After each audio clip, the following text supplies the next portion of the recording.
Dan yang terakhir berkaitan dengan kunjungan Raja Salman, ya Raja Salman datang ke sini memang menawarkan investasi untuk membantu Indonesia, dan bukan hanya ke Indonesia. Indonesia termasuk kecil, tawaran investasinya dari Saudi hanya sekitar 300 triliun.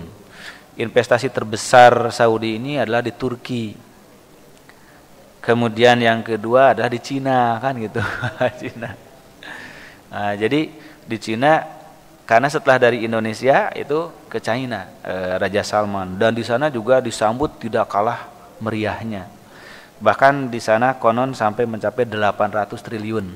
Nah, jadi 2 sampai 2 kali lipat lebih dari yang diinvestasikan di Indonesia.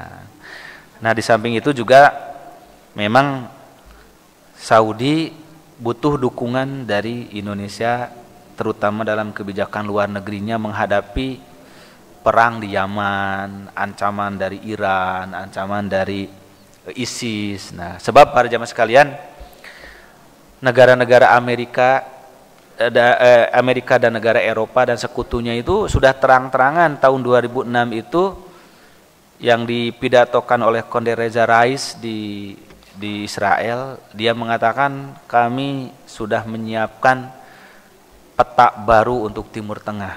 Nah, jadi yang disebut dengan The New Map of Middle East atau Al-Kharitah Al-Jadidah li Taqsim Asyarqil Ausat. Jadi peta baru untuk memecah belah Timur Tengah. Salah satunya dokumen itu adalah 5 negara besar di Timur Tengah akan dipecah menjadi 15 negara. Yang paling diincar itu adalah Saudi, akan dipecah menjadi 5 negara. Sedangkan Libya dibagi 2, Irak nanti dibagi 2, Irak Sunni dan Irak Syiah. Yaman akan dibagi 2, Yaman Sunni dan Yaman Syiah. Jadi sengaja dipecah negara berdasarkan sekte untuk melanggengkan permusuhan, sehingga semuanya tergantung kepada Amerika. Suriah akan dibagi 3 berdasarkan sekte dan suku.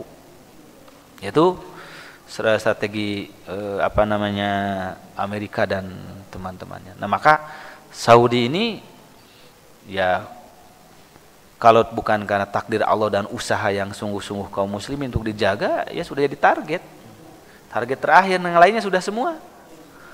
Makanya Saudi sudah dikepung dari utara oleh ISIS dan Suriah, Irak, dari selatan oleh Yaman pecah. Maka ini yang dikhawatirkan para jamaah sekalian. Nah, sebab itulah memang Saudi harus pandai-pandai menjaga hubungan dengan seluruh negara Islam. Nah, agar rekayasa dari barat itu tidak bisa terlaksana. Nah, termasuk juga Indonesia, target berikutnya kan akan dijadikan 7 negara bagian.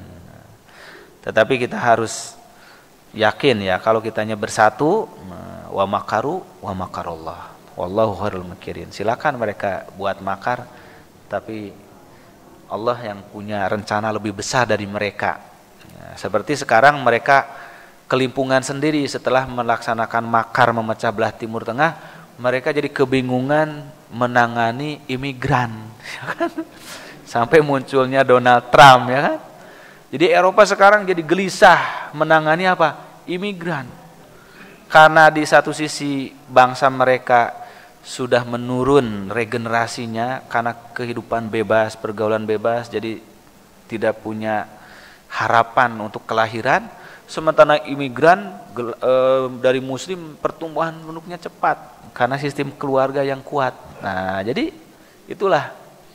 Maka ya di samping kita berusaha bekerja keras mewaspadai, kita juga yakin dan tawakal kepada Allah Subhanahu wa taala bahwa itu dari makar mereka itu akan kembali kepada diri mereka sendiri, insyaallah.